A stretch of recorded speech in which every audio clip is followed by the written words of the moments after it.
Citra Kirana ungkap hanya ingin beradu akting dengan Rezky Aditya karena lebih nyaman. Aktris Citra Kirana mengaku tertarik syuting sinetron apabila lawan mainnya suaminya sendiri, Rezky Aditya.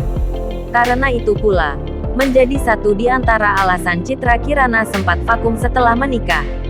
Bersyukurnya, kini doa Citra Kirana terwujud untuk beradu akting dengan suami.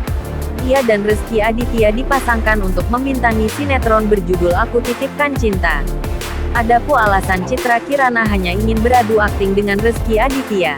Menurutnya, ia merasa nyaman dan mampu melakukan akting maksimal bila bersama dengan suaminya sendiri. Terlebih, Citra sudah berhijab dan membatasi diri dari lelaki lain. Terlebih, syuting bareng Rezky Aditya baginya sama seperti sedang kumpul keluarga.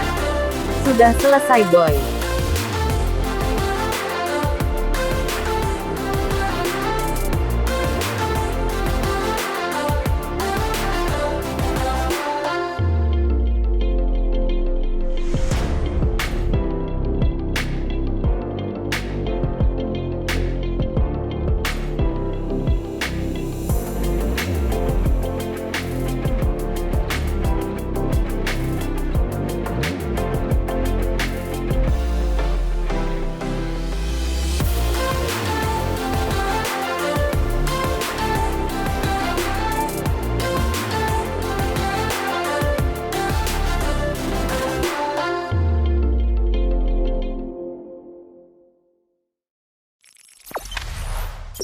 Jangan lupa subscribe, share, komen, dan like ya.